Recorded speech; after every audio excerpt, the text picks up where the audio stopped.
All right, welcome back to Fleckus Talks, the podcast, episode 246. Today on the show, the JFK files are out. There's a lot to go over. We're going to give you our initial read. Then there was another Delta flight incident, this time in New York, involving another DEI pilot. Again. Then we have a speed round of headlines that are going to make you LOL. And last but not least, in Urban Decay, we have a lady cop section that might make you a little mad. Sorry. All this and more. It's Fleckus Talks, the podcast, episode 246, ranked the best news podcast of all time.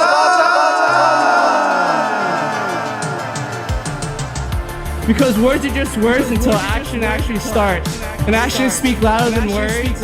But at the same time, words speak louder than actions because sometimes it's the right thing to do. Very cool. Very cool. It's Fleckus Talks, the podcast, featuring Richard Rapwood.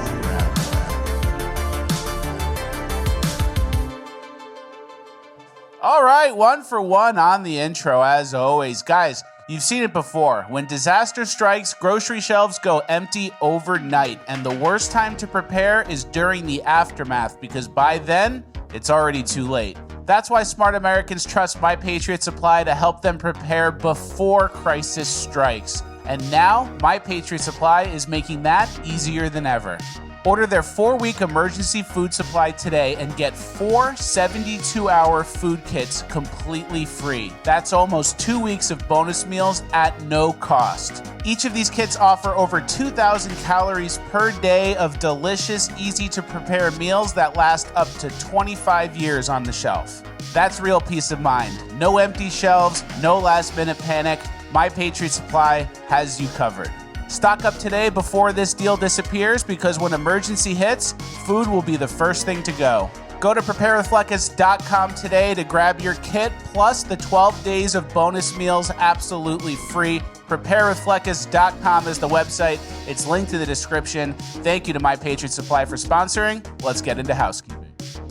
All right, thank you to My Patriot Supply for sponsoring. Thank you, My Patriot Supply. Happy Friday, everybody. We made another week in the books. Thank you. Richard Rapboy is feeling a little sick today. Yeah, Mexico. I was in Mexico, weakened my immune system, and something got in.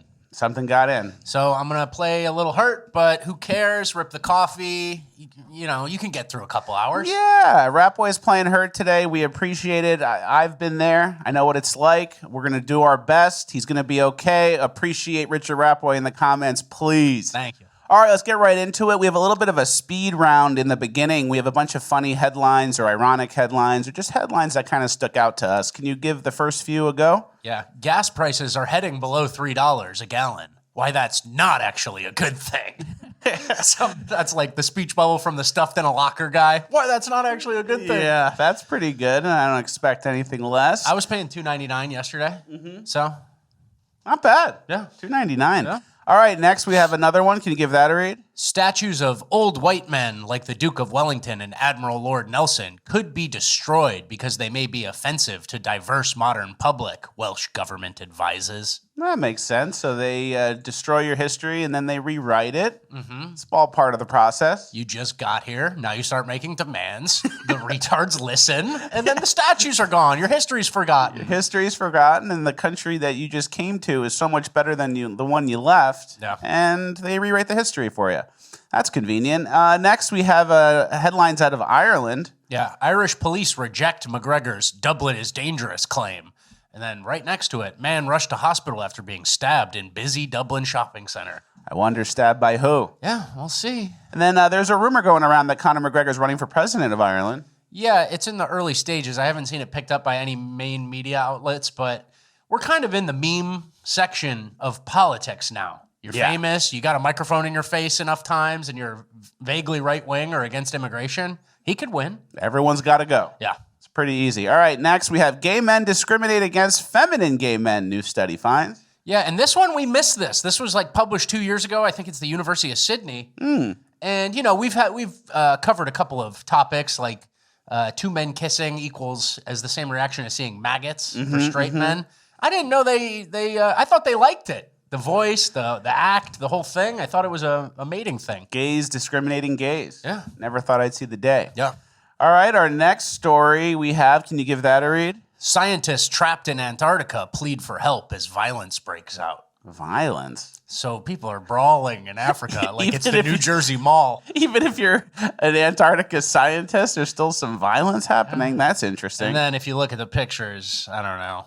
Maybe it should be an Urban Decay. Maybe people playing on people's phone. Think someone, who you texting? I don't know. Yep. And then our last headline is also a urban headline, which you know is my favorite. Can you give that a read? Yeah, this one was too crazy not to include. We don't do them that much. And I didn't hear it yet, but I knew you prefaced it when we were going over the clips that it's an urban headline. So I'm going to hear it for the first time now. Ola Runt diss to 24 left eye surfaces. Fuck 24, that boy a bitch. Scared of pussy, taking dick. That's what these guys are. Look at this. I assume he's the one taking dick. Yeah, that looks like he's the one doing the diss. Yeah, that makes sense to me. Yeah. I kind of understood what that meant as it was happening. There was some parentheses that I skipped. Lil World 5L, No Pits, released 3 weeks ago. That was the album that it was a diss on. That would have thrown me off. Yeah, so that's where it gets derailed. All right, that was nice little quick headline section. No big deal. We're moving on to some more of the meat of housekeeping. There was another incident, plane landing, Delta plane landing, I believe in New York City. Yeah. And the tip of one of the wings hit the ground. Let's do the news story. Tonight, a Delta passenger jet attempting to land at New York's LaGuardia Airport, striking its left wing on the runway, and the 2 pilots on board appeared unaware. Air traffic control pointing out the incident. Somebody saw some sparks from one of your wings. You guys feel anything? We didn't, but we'll check it. The Delta regional flight arrived from Jacksonville, Florida just after 10 Sunday night. 80 passengers and crew on board. Conditions were suboptimal but not extreme. Winds gusting to 35 miles per hour with some mist in the air. The plane then circling for another landing attempt. In a statement, Delta says the crew executed a go-around, then landed safely and proceeded to its arrival gate. That's interesting. And this is the same company that had the Toronto crash with the woman pilot? Endeavor Air. It's like a regional jet liner that does business under Delta's name. Yep. And here's where it gets extra interesting for me. When they called the pilots and they said, "Oh, you guys hit your wing on the ground. Did you guys notice anything?" And he goes, "No, we didn't notice." In a woman's voice. In a woman's voice. I think you'd notice. I know women, when they drive cars and they scrape their rims on the sidewalk, they don't notice. Yeah. But this is a little different. I think if you're the pilot of the plane, you definitely notice. And here's what I'm thinking happened here, and I'm going to use my detective hat on this one.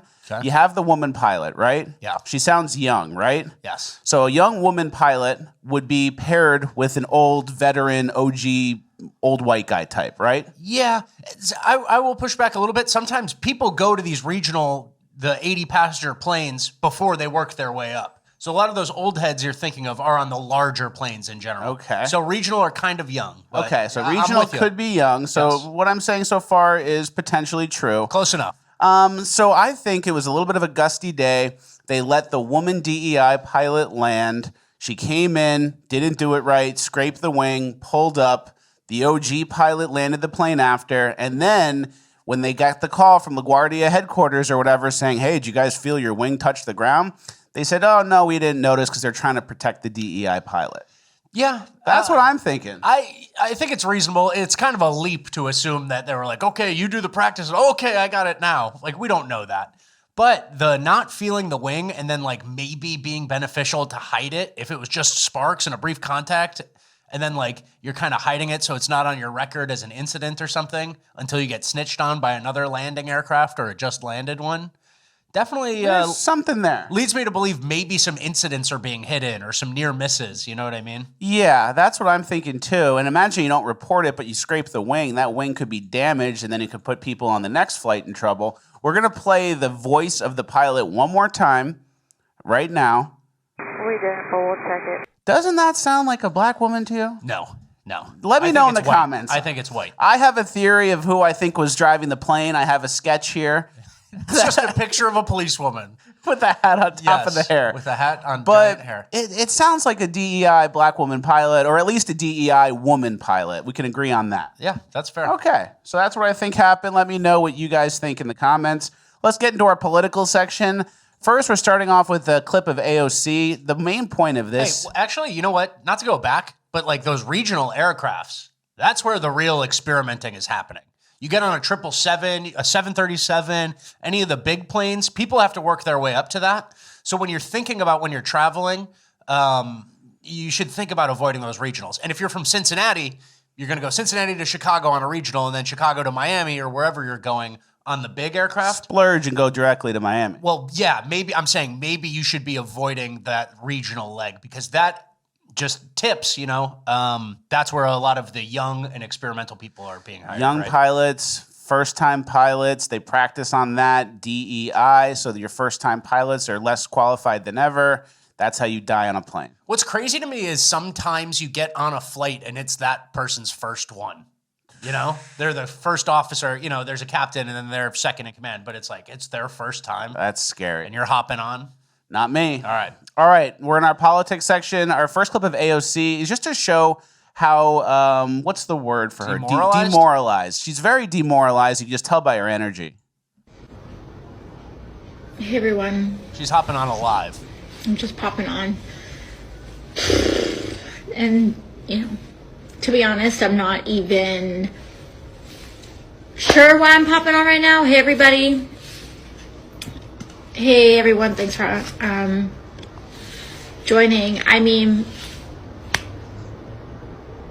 demoralized. Yeah. We're winning. You get on live just to do nothing with your commie friends? Yeah. We're beating them down. Yeah. They're frustrated. They're moving slow and they're not happy. And we just keep winning in their face and they're overwhelmed and there's nothing they could do. And I guess if you're a minority congressperson, there's just nothing to do anyway, other than resist and do your news hits every once in a while. Go on live, talk to your audience. Do protests that less and less people are showing up to, stuff like that. Yeah. We have to appreciate these moments, Yeah, exactly. This is a win. This is a sign of the times. Next, we have another judge trying to block one of Trump's executive orders, the one banning transgender from the military service. Yeah, a federal judge blocked President Donald Trump's executive order banning transgender people from the military service. This was one of three main things that had gotten blocked recently. This was U.S. District Judge Anna Reyes in Washington, D.C., ruled that Trump's order to exclude trans troops from the military likely violates their constitutional rights. Think the founding fathers ever imagined? I don't think they ever even thought. And if what about the backwards man woman? Yeah, if a man believes he is a woman, he's treated like however everyone else is. And then she was the second judge of the day to rule against the administration. Both rulings came within hours of an extraordinary conflict as Trump called for impeaching a third judge, the one who blocked those flights that we covered last episode, drawing a rare rebuke from Chief Justice John Roberts, right? John Roberts. Then we have this old clip of AOC from Biden administration times, and listen to what she tells Joe Biden when it comes to respecting court rulings. There has been thought, I believe, given to this. Senator Ron Wyden has already issued statements, for example, advising what we should do in a situation like this, which I concur, which is that I believe that the Biden administration should ignore this ruling. I think that... All right. We'll take that advice, AOC. Thanks. Ignore the rulings.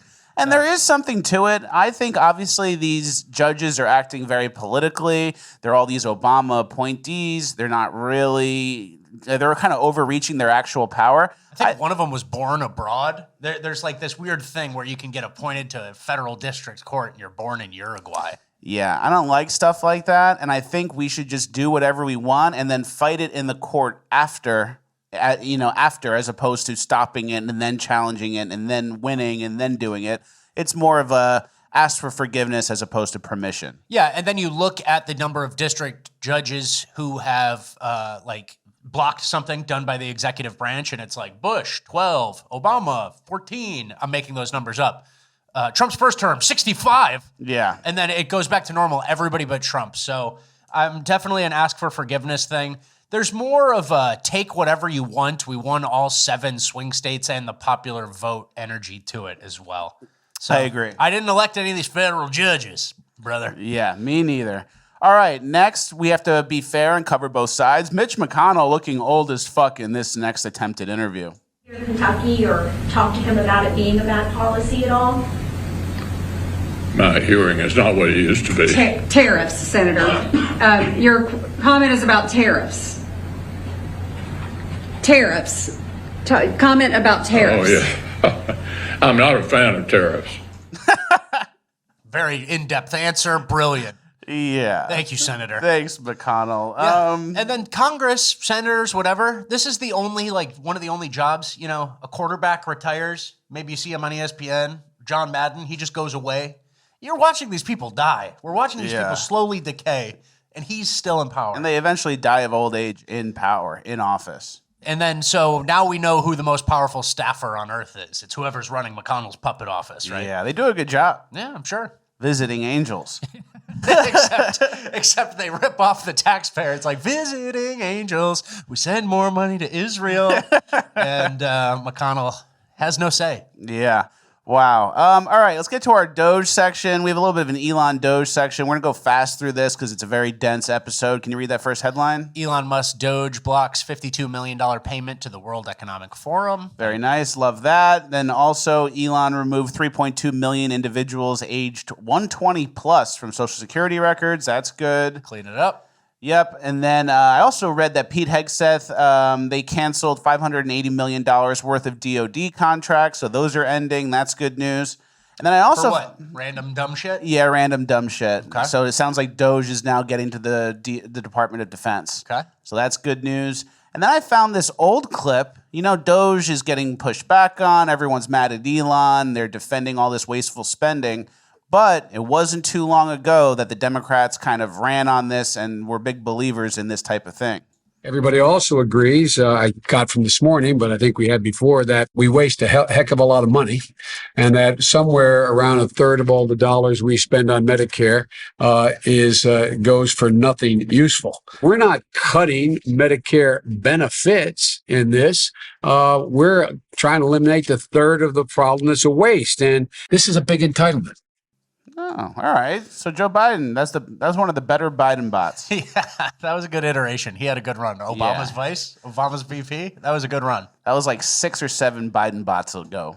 You think? Yeah. I thought that was only 1 or 2. Nah, it's up there. There's been a lot. I know you're the expert, so I must be mistaken. Yeah, thank you for admitting that. But yeah, I mean, it's just you're on the other team now. You're dismantling our patronage network, so now all of a sudden it's a problem. We're talking about like fraud, 120-year-old Social Security. There was a new one recently where DOGE was trying to get senior citizen Medicaid type thing where they have to verify or have a 2-factor authenticator or something because like all the fraud is done by spoofing someone's phone number. Oh, interesting. And then like, of course, Mark Cuban's mad about that or something. Yeah, very interesting. Yeah.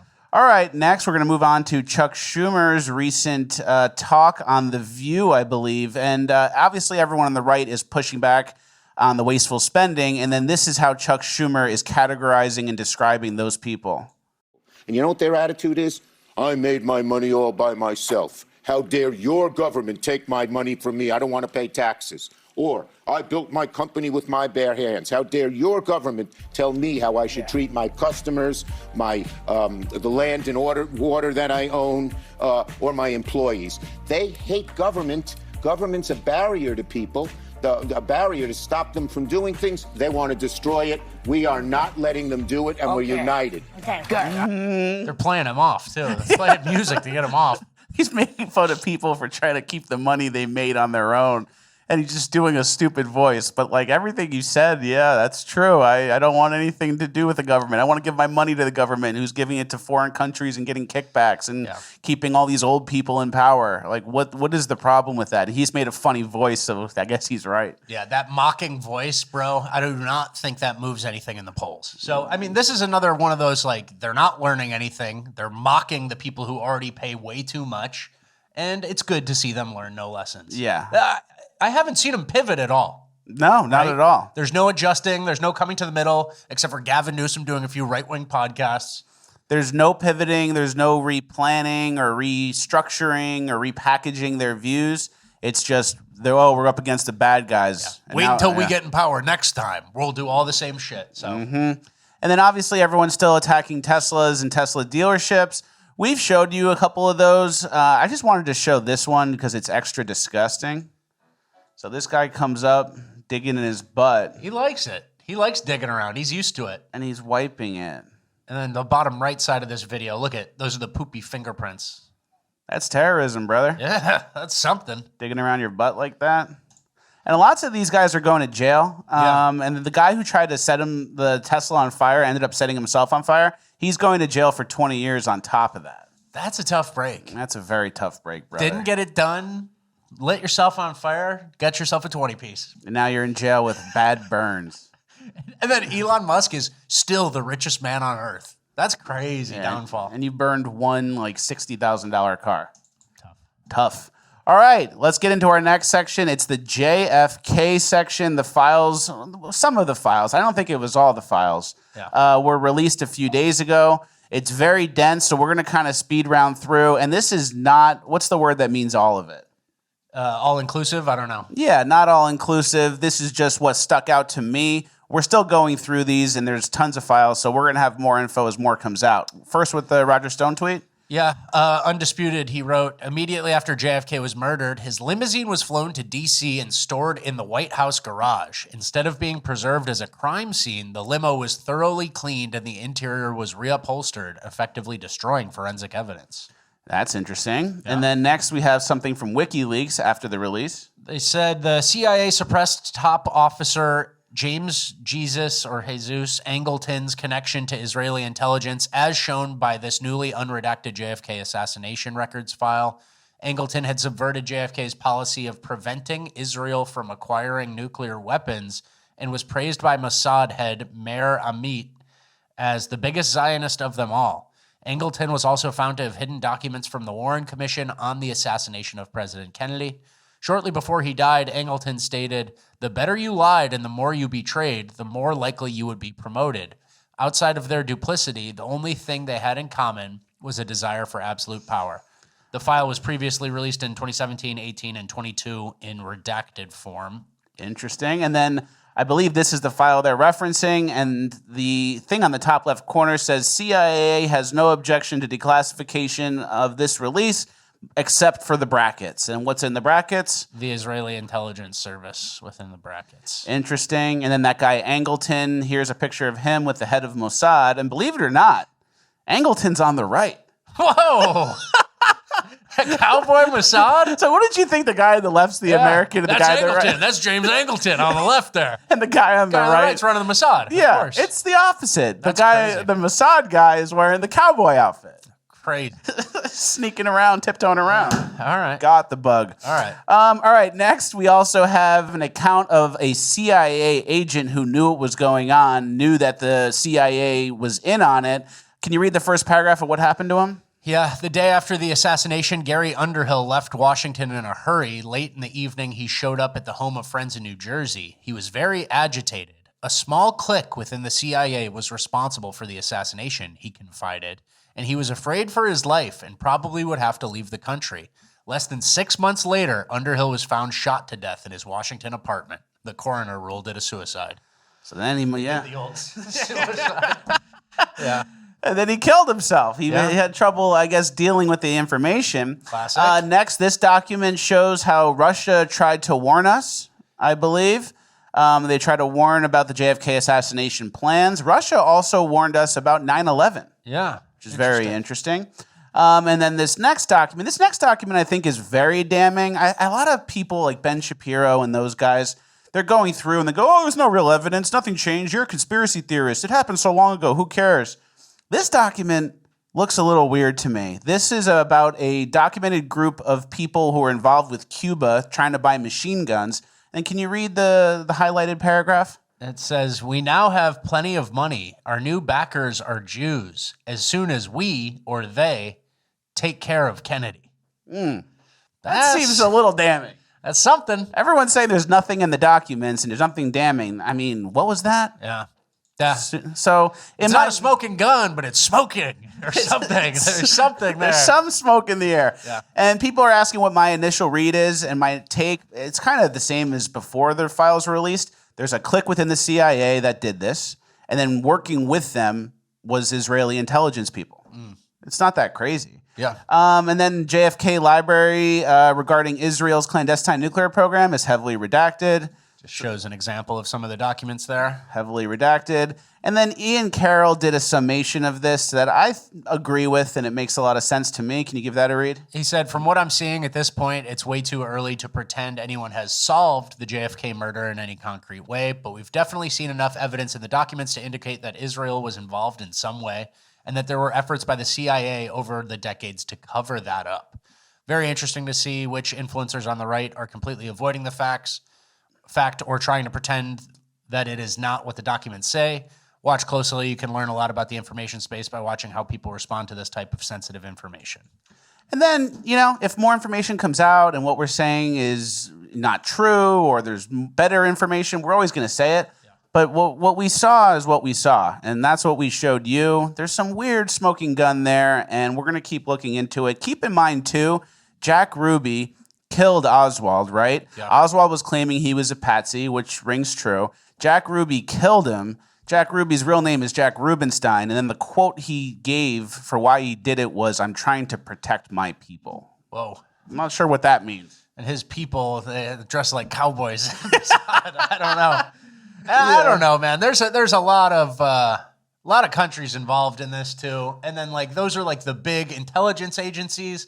So what's a smoking gun? What's concrete? I think something happened. Something happened. Someone ran an op.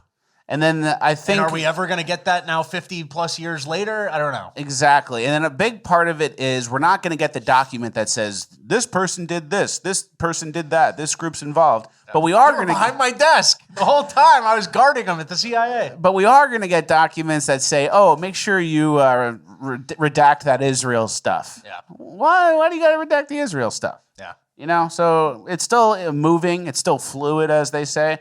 But we're going to keep you guys still updated. Fluid 60 years later. Yeah. And yeah, exactly. We'll keep you guys posted. Yeah. We'll keep looking into it. But those are the ones that stuck out to me on the initial passover. Yeah. Okay, next we have a little bit of a migrant section.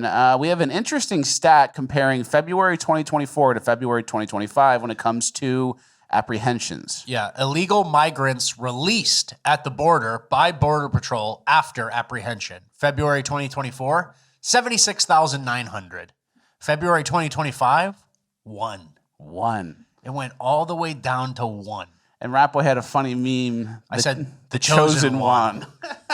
Yeah, it's easy. That's easy to do. That's the only bit. But, imagine you're that guy, you're getting stopped, and you answer some questions. They say, all right, you're good to go. Hand it back your papers. It's like, okay. What? Everyone around you is getting head tucked under into a van, and it's like, yeah, you're good, man. You're good. You're like the turkey who gets pardoned by the president on Thanksgiving. Yeah, I thought it was it's some sort of situation like the Delta airline where you're trying to hide something, and the situation ended with the Border Patrol agent locked in the back of a van, and he's like, "Let me out of here!" And the guy's walking away, and then they had to cover it up. And it's like, yeah, I let him go. Yeah, it's very good.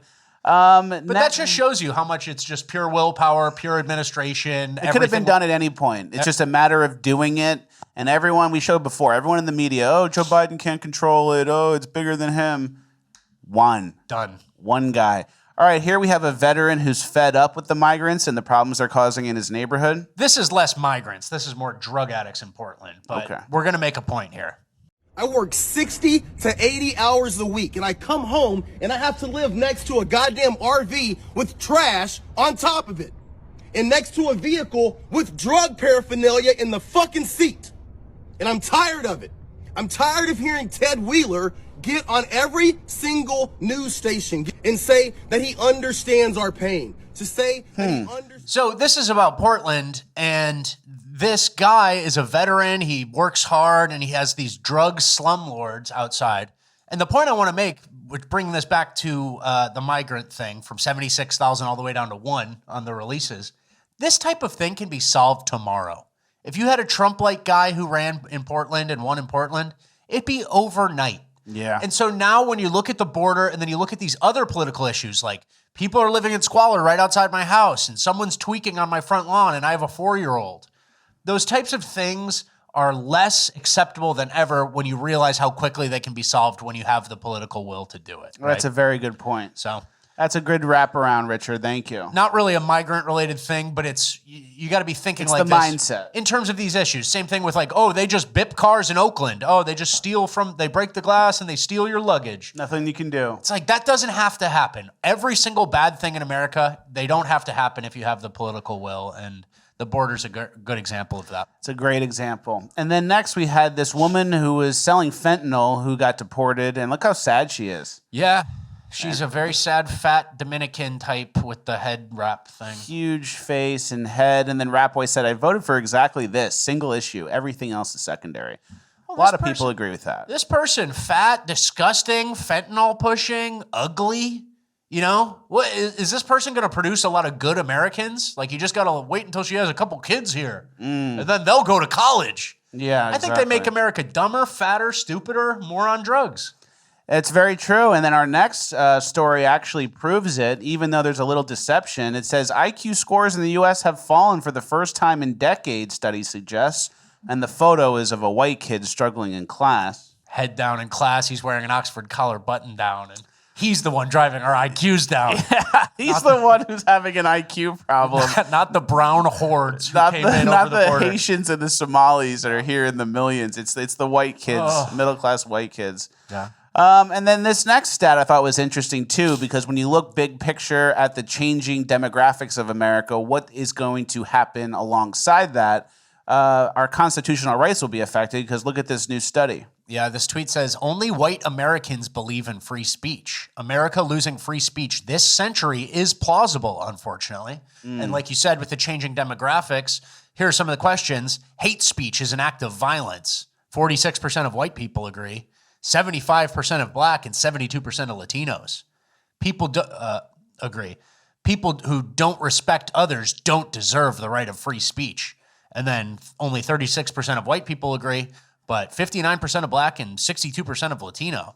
So when you're importing these types of individuals into America, they pose a real threat to some of the foundational pillars of what America was built on, right? Big time. Then this next one says, supporting someone's right to say racist things is as bad as holding racist views yourself.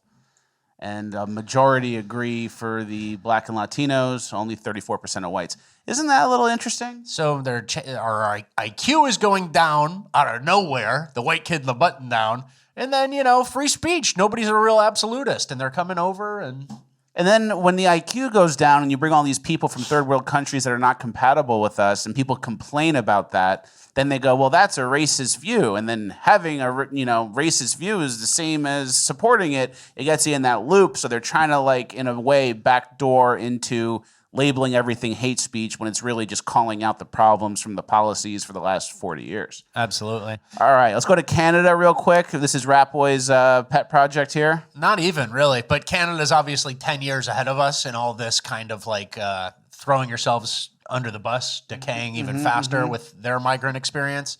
So we covered last week, its recent population boom has not come with productivity gains, right? Canada's population straight line up from 2022 to 2025, and their real GDP per worker is actually down during that time. So the migrants coming aren't really helping anything. It's not like a Vivek Ramaswamy type argument where they're curing cancer and solving all of Canada's problems. And there was a new chart that got released in 2023 about the Canadian migrants. Canada took in 5 times more immigrants than housing starts. So just a simple thing, building new houses for a giant increasing population, which doesn't give you any productivity gains. But now you're fighting with these guys for the good houses. And Canada obviously has a huge housing crisis right now. So it's like you're shooting yourself in the foot. You're not getting more productive. Your society's not advancing, and now you're just competing for scarcer resources in the Canadian wilderness. Not good. And then our last piece of our Canada section, Canada's population increased by over 744,000 in 2024, and 97.3% of that growth came from immigration. Yeah. Not good. They're replacing you. They're not being any more productive. The IQ is going down. That's in America. We can use that as a proxy for Canada as well. And if you complain, that's racist hate speech, which will be illegal soon. And you no longer have that. Yeah, exactly. And then we showed this clip in Bonus Land a couple weeks ago, but we're going to pair it with a different point of view for people in the UK. This guy is in Europe. He looks like a migrant from some shit country. And look how he lives.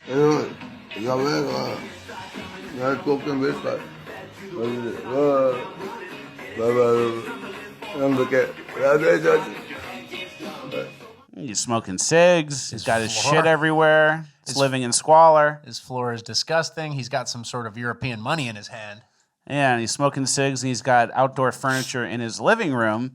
And we're going to compare this to the pride of people in the UK and how they take care of family estates. A country house is passed on from one generation to the next. There is an obligation to one's ancestors, and as a result, one's descendants, to pass on in as good as or better condition than one received it. And this obligation to future generations is what governs a country house and estate. To give as one receives. And so, over the span of a lifetime and many generations, the land is enhanced. And architecture, a house which stands the test of time, is created. That's nice. So there's a responsibility to both your ancestors and descendants to keep it nice. You have to be a good steward of this nice country house. It's a huge privilege. And look at the way he talks. I'd like this guy. He could come to America. He probably won't because he's got a sick house in the English countryside. And he has pride, and he probably wants to stay where his roots are. Yeah. And that's not the same with these third world countries where they just, roll around in the shit or whatever they do. But let's expand on this, right? This type of attitude is what we need for our individual countries. Imagine this attitude running England. We have to steward the English countryside. Instead, they're like, GDP is flat. Bring in fucking West Africa. Yeah. So we need this attitude both for larger and for smaller as well. Like, you don't need to have a 1600s era 8,000 square foot country house to have this kind of attitude and make things nice in your neighborhood or something for your kids, right? Mm-hmm. Like, say there's a sandlot or a baseball field and you're the guy who mows the lawn, or a pool, a public pool, whatever it is. You can have this attitude and kind of keep an area of your corner of the world nice, and it doesn't necessarily have to be a $10 million house, right? Yeah, but the problem is it's hard to have this attitude when they bring in all these migrants who don't share those same views and beliefs, who ruin everything. So you're going to be the one cleaning up the needles in the park, or the shit on the ground, or whatever, the drugs in public. Like, you can't have both at the same time. And then the people who have the country estate attitude get overwhelmed by the Somalis. Yeah. Unfortunately. But that's why they do it. I know. All right, moving on to our final page of housekeeping where I can say whatever I want. Make sure you guys juice and tickle. We need some juice and tickle. Rap Boy doesn't feel good. Juice and tickle. It's an emergency. Yeah. All right, let's get to our first story. It's similar to the IQ article. Netflix has a new series coming out, I believe. It's out. It's called Adolescence. It's already like the #1 show on Netflix right now, so it's getting a lot of attention. And can you read what the headline says? Well, no, it's just they race swapped him. It's a black guy who stabbed someone is the main focus of the entire show. And there's the guy, the real character it's based off of on the left. And on the right, you can see the Netflix. It's a small white boy. Yeah, so they swapped him because if it's a good person in history, they swap them from white to black or white to brown. And then anytime Cleopatra, King Arthur, some of those types, they can be a little brown. Yeah, and then when it's a bad person or someone who does a crime, they have to race swap them to white. Yep. That's just how it works. Yeah. And that just shows how intentional it is too. Because occasionally you'd be watching Netflix and be like, oh, there's a black criminal like chasing somebody or shooting somebody. That never really happens. So it has to be intentional. It's not just like, oh, we just picked. Yeah. All right, next, I was proven right again. The pyramids have a basement. The Giza Pyramids' origin take an unsuspecting turn. Advanced scans in 2025 have uncovered an astonishing underground complex beneath the Khafre Pyramid. Researchers found 5 multi-level structures linked by pathways, 8 deep cylindrical wells plunging 648 meters, and 2 massive cubic chambers spanning 2 kilometers under the Giza Plateau. This is completely fascinating, blah, blah, blah. And then apparently there's like coils around them, so there's like a huge underground complex under the pyramids. Yeah. That's pretty interesting. Yeah, you know, the Alamo has a basement too. That's where Pee Wee Herman's bike was. That's where his bike was. Remember? I did know that. Yeah. All right, next, this guy does... Does that feel good for you? What do you care? You like it? You I think like it. Something happens now? Something's going on there. Something went on there. Okay. Got the bug that was flying around. Got a lot of bugs here, brother. I got a little fly situation. There's a couple. Come from a plant? I might. I don't know if they're stuck in this room, and then we get in here, and they're like, "Oh, something new," and they try to go in my mouth and nose. Sometimes I just go like this, and I just suck them up. It's the only way to get them. All right, this guy did a joke, and it actually is really funny and true. My 5-year plan is that a history-altering disaster will occur, and it'll kind of level out the playing field, so it doesn't really matter what I'm doing right now. I can just do whatever. I think that's like how all of Gen Z is actually thinking, Yeah, though. that might be 25% of Gen Z right now. But the problem is they're also not simultaneously like doing any skills. They're not For an learning, apocalypse Yeah, they're not type learning event. like how to make a fire or do anything. Combustion engines. They just think they're going to do great once shit goes down. Okay. All right, next, this was a cycle race, and these Asian people look like they're cheating. So they come up, and they pretend to hand the water bottle off. Ah, you're pushing. Yeah. And you're pushing. And we're going to fast forward to the end, the final push. Watch this. They put ice packs in. They put ice packs in to cool her down, and then Launches them. launches them. So we caught you, Yeah. but they're just trying to get ahead.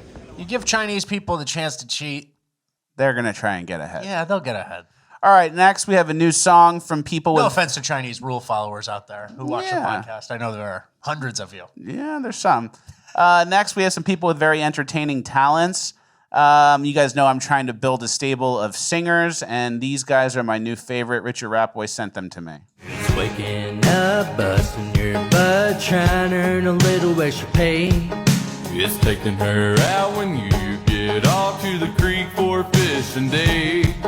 It's a way of life, it's choosing right, it's praying when you get home. It's black nights, it's a ride or die down a two-lane back road. That's pretty good. It's like a Chat GPT country song. Yeah. Can you play the first open again? It's waking up, busting your butt, trying to earn a little extra pay. And as you guys know, any song can get turned into a Rob song. Yeah. You knew that? Yeah. I do it all the time. And you've heard what I've been singing around the house lately? Yeah. It's waking up, sucking Rob's butt, trying to be a little extra gay. There you go, It's guys. too easy. It's not even hard. I've been singing that all week. All right, our last piece of housekeeping. Richard Rapway getting gelato the other day, looking like a movie star. I look like shit. No, you Film look me nice. in secret. Well, you look nice. It's You a nice fucked me. outfit. No, you look great. Everyone's going to like this. You know, You're eating gelato and shit. I went to get gelato after we had a meal, me and Fleckus downtown, and the woman asked me if I was here for spring break. No, brother. Ma'am, I'm 30 and I live here. I'm just dressing like a tourist. Yeah.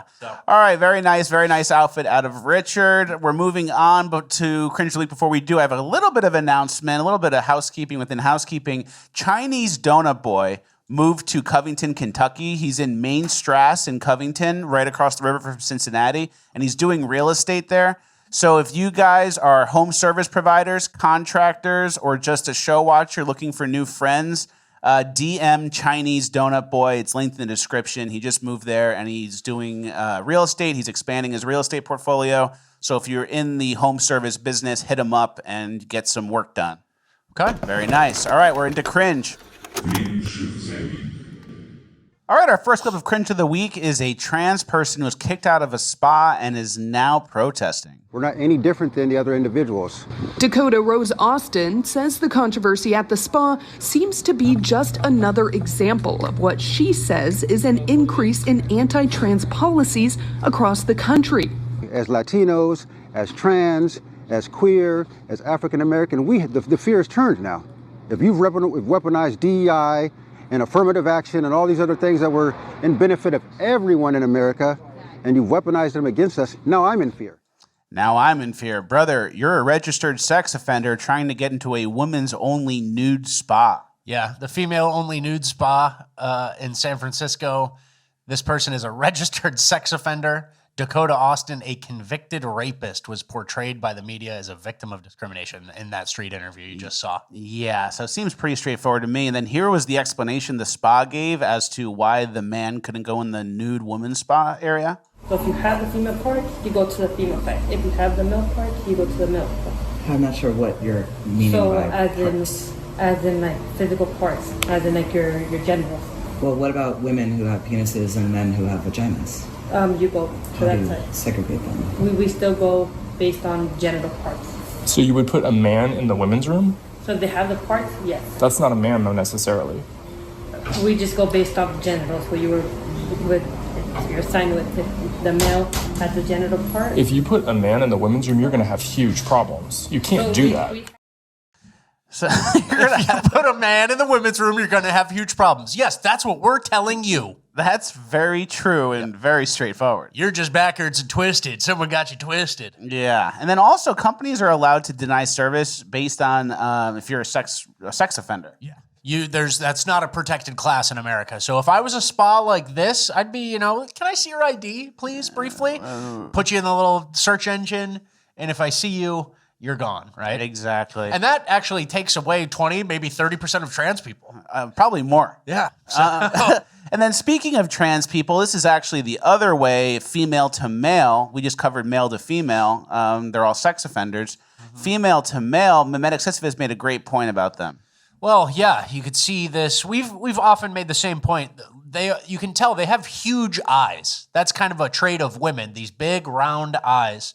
And Mimetic Sisyphus said female to males have permanent I'm about to cry face. And if you scroll through a couple of these other pictures, looks like this person just got told some really bad news about their dad or something. Yeah, they're about to cry. Yeah.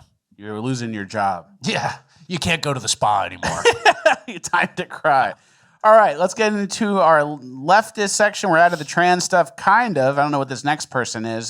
This guy is explaining their major to an interviewer. This guy? I don't know what he is. Hi, I'm a Scout. I use they, them pronouns, and I'm an interdisciplinary major at UBC. I'm in my last semester. My primary thematic focus is decolonizing academia and public knowledge systems, and my secondary thematic focus is biocultural and linguistic futurity. For those who don't know what that means, can you give us a quick rundown? Yeah, basically what I focus on is the promises that the institution has made and also the emergence of indigenous ways of knowing and being across the emergence of indigenous ways of knowing and being.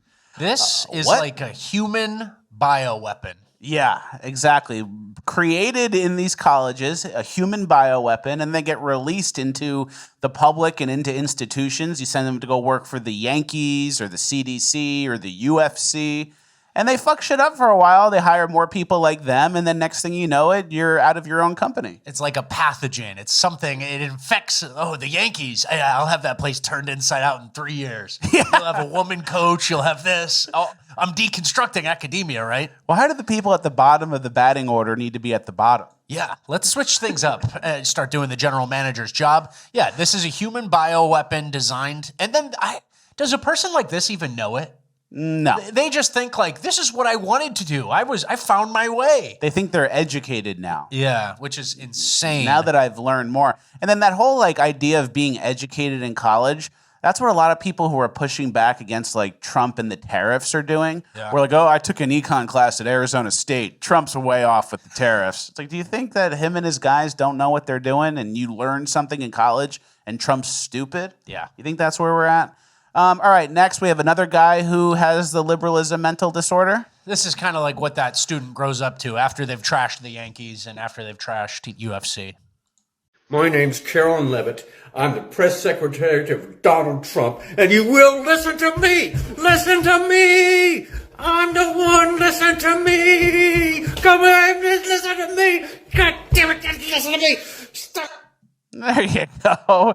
I have a feeling he's the one having the breakdowns. He's making fun of Carolyn Levitt. I have a feeling it's you, brother. Yeah, you seem like the tantrum boys. She seems like a blonde person answering questions at a podium. Yeah. All right, let's finish the section strong with our last clip of Cringe, the AP class that got added to this school. All right, let's get right to it. Here at South County High School in Lorton, these students are hard at work making masterpieces, recreating sculptures like the ones you would see in ancient Western Africa. Jimmy, our step shows you have a lot of things to have cultural sensibilities. Talking about things like Black joy and historically Black colleges and universities. It's all part of the new AP African American Studies pilot class. My goal is to give them holistic history, as much information as possible, and then hopefully they'll take that information and make the world a better place. I felt like there was like a gap in my knowledge about African history, so I thought this class would be a great way to deepen my knowledge. The class launched after months of drama nationwide. In April 2022, Florida Governor Ron DeSantis signed the Stop Woke Act, limiting how racism can be taught in schools. Then in January 2023, the Florida Department of Education banned AP African American Studies. We was AP students. Yeah. What happens when you get a 1 on the AP test? You don't get any college credit for nothing. And then soon this class will just be filled with Asian kids trying to boost their weighted GPAs. That's what I'm saying. AP classes, they give you more than a 4.0, right? Yeah. And then you get 6 college credits instead. So why would you not take that in high school? Done with college in 3 years. You're on your PhD or you're in your medical residency. Mm-hmm. That's actually the Asians. Hey, free tip. Yeah. Tiger moms out there, free tip. If your state allows AP African American history, 7% weighted. Go get the layup. Get 107 in Black history. And then some of the things they're talking about, they're doing little mini sculptures, and they're talking about Black joy. What can that possibly be? I used to take classes like that in college. I know. I took an African American studies class in college. Just to do nothing. I know. Just to do nothing and get a decent grade. But hey, Asians, and that's kind of the thing now. We're not becoming a country where hard work is rewarded and you're doing the right thing and everyone's dealing with the same thing. Now it's like, okay, game the stupid system. Game the system that's meant for retards. Get that college credit, get the 5 on the AP test, and fight. Yeah, exactly. That's the new environment. That's the new climate. It's not like how it was, so you have to kind of game it. You're absolutely right. Yeah. All right, we're moving on to Urban Decay. Our first clip of Urban Decay. This woman is trying to take a dump in public and accuses everyone complaining of racism. I think she's pissing. Oh, sorry.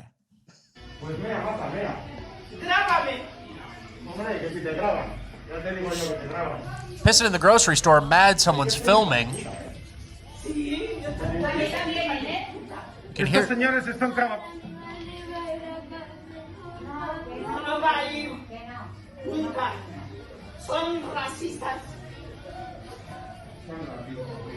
y te mea, o sea, esto es de verdad, esto es, o sea, casi me abre la cabeza a mí. And then you hear at the end say, racist. Son racistas. Yeah. Son racistas. So it's kind of like a microcosm of the world we're living in, where antisocial brown people are trying to piss on the floor and then tell us we're racist for having standards and saying, stop doing that. Mm-hmm. It's unfortunate. And then you have to go and pick your produce next to the piss air. And then here's another clip in that same category. If you have any standards here, if you want to stop the guy from eating the rat sandwich, you're probably racist too. This is crazy. That's just a rat in his hand. Look at the string that came out of it. I believe that's New York City. You're just eating a rat straight. And straight, no salt. And they're always talking about their spices. They're always talking about garlic powder or whatever. He's eating the rat straight. So got to call bullshit on that one. But then also, this is the next COVID. That's the next bubonic plague type shit. Mm-hmm. Eating the New York City rats. Exactly. All right, next in our Urban Decay clips, we have, how people do online. They go ask people, what do you do for a living? Or how do you get that car? What do you do for a living? Yeah. Someone tried that in Chicago, and the people were not very receptive. Hey, excuse me, guys. I'm wondering, what do y'all do for a living? Nigga, I do me, man. Watch out, man. Get out my face, man. Get out my face, bro. Hey, excuse me, guys. What do y'all do for a living, if you don't mind me asking? Police or something? No, I like you guys' style. I'm just wondering what y'all do for a living. Oh, man, I'm a male stripper, man. We shaking ass on y'all ass, man. So, all right. Have a good day, guys. What do you do for a living, man? I'm a male gigolo, man. What's up, man? What does that mean? Let me see what your mama looks like. I'll let you know. My mom? Yeah. Come on. Come on, bro. You close to sale, bro. What do you guys do for a living? Man, get your millies looking ass on, boy. No, I like your style. I like your guys' style. Where the fuck you work at? All right. Have a nice day. So, you can't just give a normal answer. Like, why is everyone so insecure? What do you do for a living? Oh, I work in construction. I work at the gym. I'm a dental assistant. I ain't got no job. I sell a little weed and I collect some EBT. That's, I think, the answer, and that's why they get a little defensive for some of them. And then a lot of them are like, oh, fuck, what do you do for a living? Fuck you. What's your mom look like? Yeah. It's like, all right, brother, I just asked you what you do. I'm a podcast host. Yeah, you go to the Whole Foods and it's a much different experience. Yeah, exactly. All right, let's finish strong in Urban Decay with our women cop clips. First is the NYPD responded to some issue in an apartment, and here are the woman cops basically just getting in the way. Someone put copywritten music over it, so we're going to have to play it on no volume. So here they are. Everyone's yelling, and then you have like 3 lady cops fumbling tasers, one guy actually wrestling the person. And then the lady cop in the back tases the male partner, the only one who's actually capable of fighting someone. So after all that, the women cops get in the way and then tase the only capable person of stopping the guy. If you're ever on a detail with 3 women cops and you're the only man, it's time to transfer to Florida or something, dude. Yeah. This looks like New York. And then we're going to pause it here and look at this guy who they sent 3 women to handle. With his buggy eyes. This shirtless, buggy eyes, 6'5", 6'4", giant guy in a tight apartment. And I just want to point out, these women, like a tight apartment, New York City, right? You have to go to an apartment. You get in the way. You're actually like get tripped over or you're going to tase him. Like it's not only not helping, you're a net negative on it. You're in the way. All right, next we have the same thing happening, but this time in UK, and it involves a migrant. One of my kids can stop there. I need to hurry up. Look at the fear in her voice. What's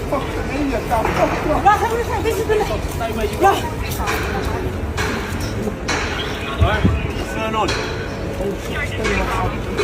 I didn't even fucking take still. Fucking out of there to the shit goes on. I'll show you my eye. I'll show you my eye. I'll show you my eye. Dr. Zim, see what I said? He wants to survive.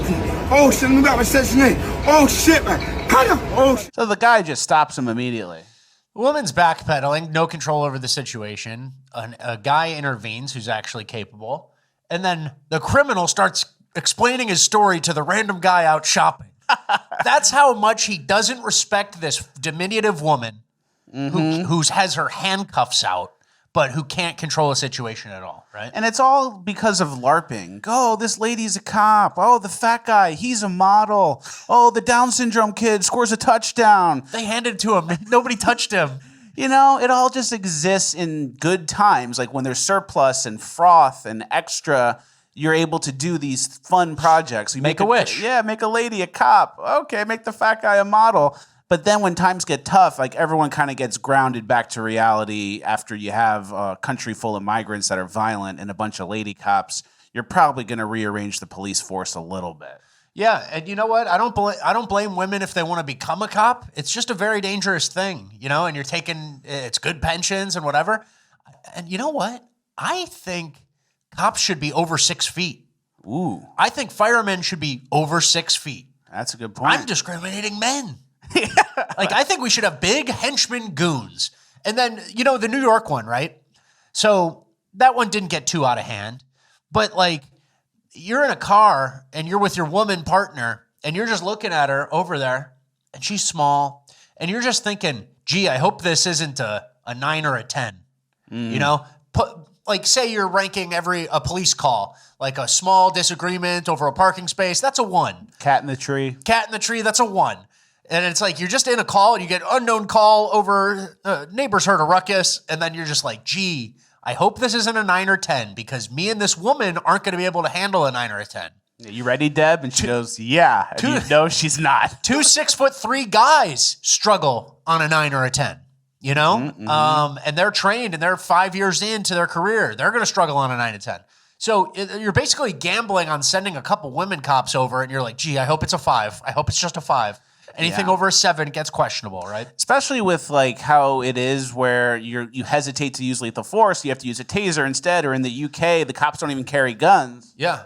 You get to a 9 or a 10, you're pretty much toast. You're going into the buzzsaw, it's called.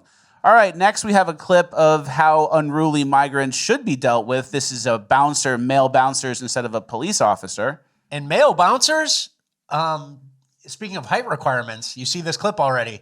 All these guys kind of meet my height requirement. Prove his point. And watch how it's handled. See them? They're goons. They look like Norwegian goons. I love goons. So the shirtless migrant was obviously denied entry.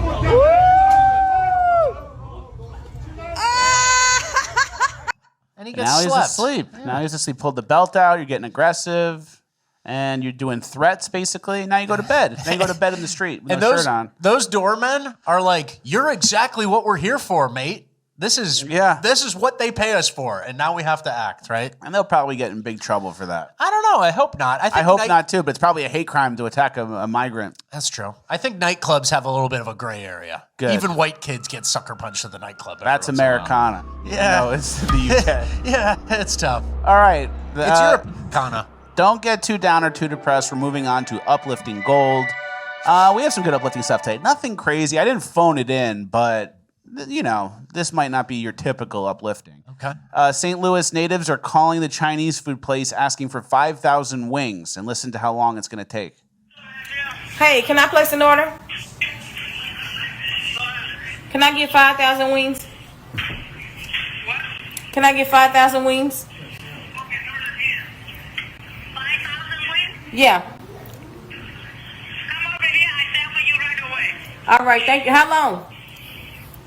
5,000 wings, 10 minutes. 5,000 wings, 10 minutes. Hey, they're grinding. I wish. What do you think that was? I don't know. They think 500 or? I don't know. I don't even know. I think they just do it.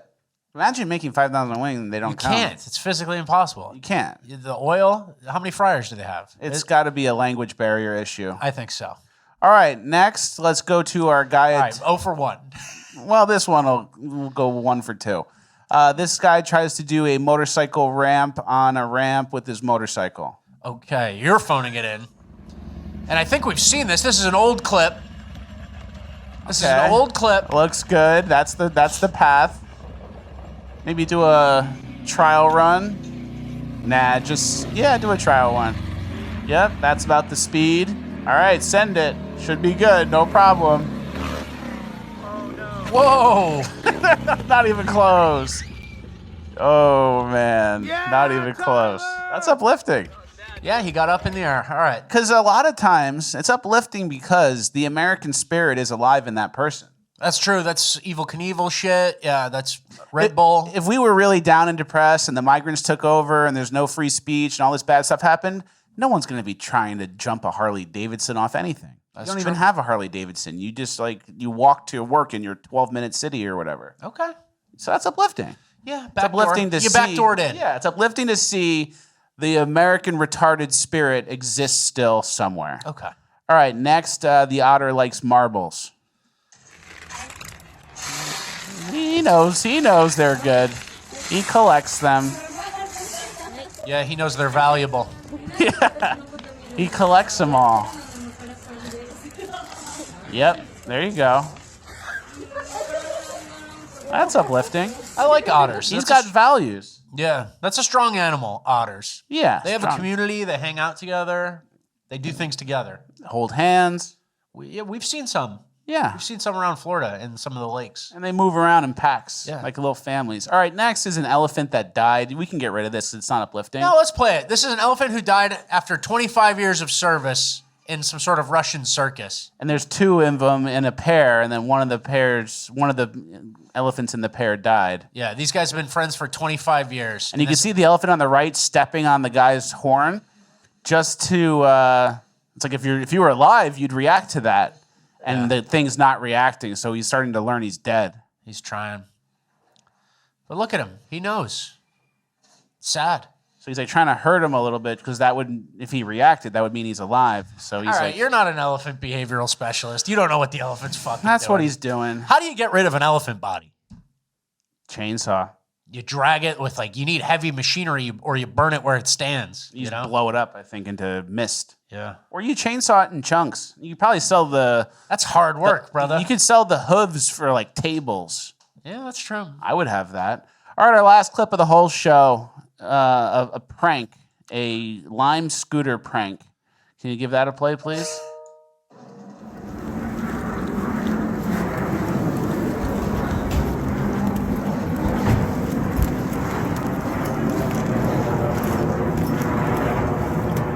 That's a good prank. They put all the Lime scooters on their friend's house? Yeah. Okay. Think that's funny? Yeah, you phoned it in, brother, and you admitted it. And uplifting gold is not good. It was head. You know what the true uplifting gold of the episode was? That Englishman talking about the stewardship of his country homes. There you go. That guy runs a whole page, and it's all about the countryside. And he's like, the library, a piece of every country house. And he goes through it piece by piece. He's like a really good account. You guys should find him. So there was uplifting stuff, just different parts of the show. Yeah. Dead elephant. Dead elephant. The guy doing the jump. Uplifting. Likes the marbles. All right. Another Fleckus Talks in the books. Thank you guys for watching. Like, share, subscribe, all the good stuff. There is not going to be a bonus land today. Richard Ratboy is sick, and I'm giving him the night off. I'm just calling it now. We'll make it up to you guys in some other way. There'll be bonus lands next week. We'll be back to normal. But we're going to give Richard an early night, let him go to bed.